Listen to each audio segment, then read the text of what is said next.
headache is extremely high yield for the USMLE. Examiners seem to love this because there are so many different types and so many different treatment options.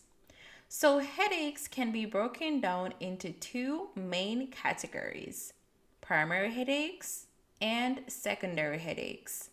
So, secondary headaches are caused by secondary causes like infections, brain tumors, hemorrhage, basically anything like a space occupying lesion. However, for primary headaches, this group includes tension headaches, cluster headaches, and migraines. We already discussed tension headache in the first part of our headache series, and I'll be sure to leave that video in the description below. But now we're going to focus on cluster headaches.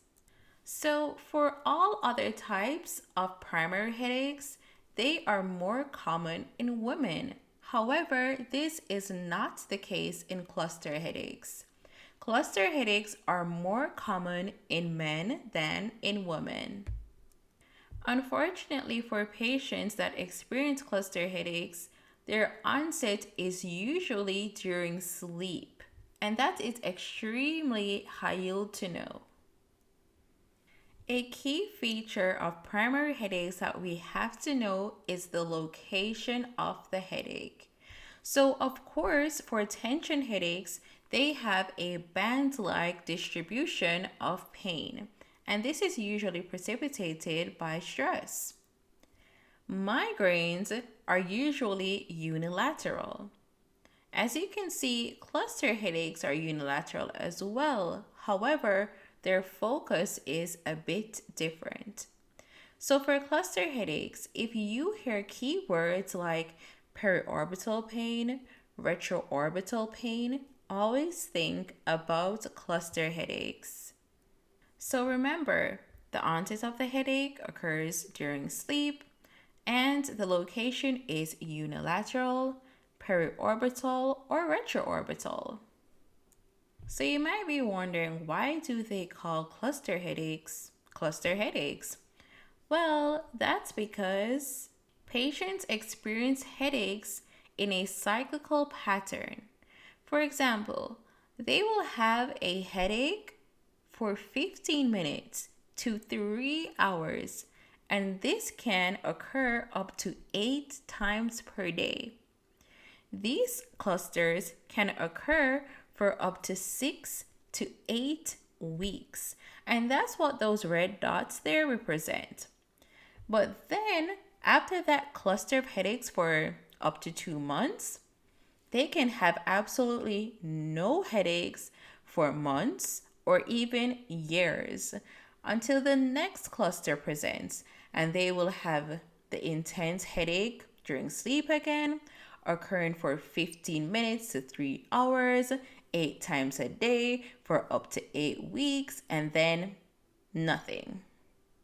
And that is the cyclical pattern of cluster headaches. It's very important to note that the onset of headache, of course, is during sleep. However, it's very abrupt, it's excruciating pain, agonizing even. And these patients are usually very restless and extremely agitated. So that's a stark contrast to, say, migraine headaches. Because for migraines, those patients like to kind of stay still, dim the lights, no sound, no one move. But for cluster headaches, it's the opposite. They're very restless. They can't stop moving. They're just in so much pain that they're just pacing all around. So patients with cluster headaches also experience very key symptoms. It's so high yield. Examiners love this as well. And those are the ipsilateral autonomic symptoms.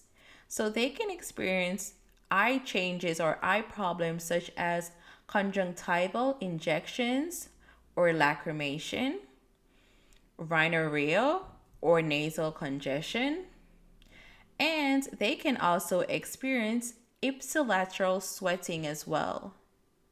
So as you can see in this picture right here, He seems to be experiencing some ptosis, lacrimation, and rhinorrhea. And of course, it's all unilateral. Patients with cluster headaches have a partial Horny syndrome. I remember Horner syndrome with the mnemonic PAM, and that's why those letters are highlighted there. Because Horner syndrome includes ptosis, anhidrosis, and meiosis. So I hope that mnemonic is helpful for you as well. But like I said, these patients experience a partial Horner syndrome. So which of these symptoms do you think is not present? And if you said anhidrosis, then you are correct. So, in Horner syndrome, these patients basically experience an ipsilateral loss of sweat production. However, for cluster headaches, it's the opposite. They can have like profuse unilateral sweating. So basically, in cluster headache, they have the PAM but no A. Now, how do we treat cluster headaches? Well, this can be divided into abortive therapy and prophylactic therapy. This is extremely high yield because, of course, examiners just seem to love pharmacology questions a lot. And also because of their potential to be confused, like you might mix up prophylactic therapy with abortive therapy. But let's just take a closer look at these two groups. Abortive therapy includes 100% high flow oxygen, sumatriptan, and zolmitriptan. Prophylactic therapy, however, includes verapamil and lithium. It is extremely high yield that you know these different types of therapies. But my question for you is, what route is sumatriptan given? Orally, sublingual, subcutaneous, IV, or intramuscular? Let me know in the comments below. And if you're liking this video so far, be sure to power up the like button, hit subscribe, and that notification bell. And now let's move on to a very high yield practice question. A 40-year-old male presents with sudden onset, excruciating left-sided periorbital pain for 15 minutes. He has a 10-pack-year history of smoking. He has a history of hypertension and angina. Physical exam reveals left-sided sweating and ptosis. What is the best next step in management? A. Smoking cessation. B. Sumatriptan. C. Verapamil. Or D. High flow oxygen. Now let's break down these options. Oh, but first let's see what's the diagnosis. And of course, it is a cluster headache because he is a male and it's more common in men. And because of the location of the pain, it's unilateral, it's periorbital, and the timing is just right. Also, physical exam shows the sweating and the ptosis, so it's cluster headache. Now back to the options. So option A, smoking cessation. Of course, that would be beneficial to the patient, but it would not be beneficial in the acute setting because this patient is in excruciating pain. So we can't just be like, hey, stop smoking now. That will help you right now. But for option B, it is sumatriptan, and that is an acute therapy option for cluster headaches. So that is a viable option. So let's keep that there. Option C, that is verapamil. And like I said before, verapamil and lithium are both prophylactic therapy. D, high flow oxygen. So that is another acute therapy option. So now we've kind of broke it down to option B and option D. So which one do you think it is? And the answer is high flow oxygen. So That is the answer for a couple of reasons. First, of course, it's an abortive or acute therapy option for cluster headaches. Also, it provides quicker relief than sumatriptan does. So that's kind of the go-to treatment option for cluster headaches is the high flow 100% oxygen.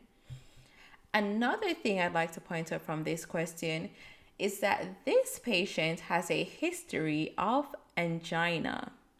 So, because of this history, we have to recall that triptans cause vasoconstriction, which is contraindicated in patients with conditions like Prinzmetal angina or coronary artery disease.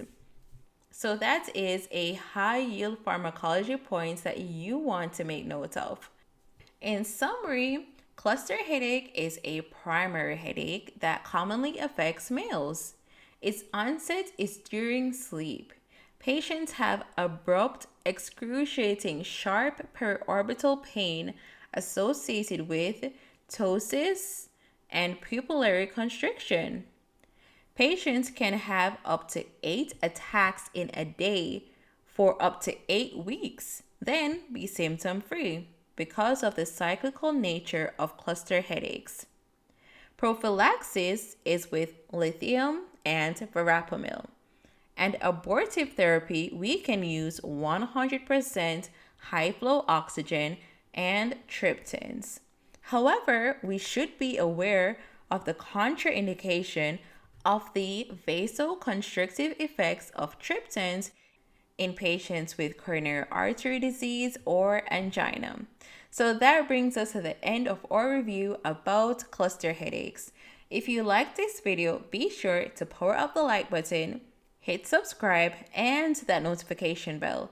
And remember, tell me what route sumatriptan is given in the comment section below. Okay? But to continue learning, click this video right here. Thank you for watching.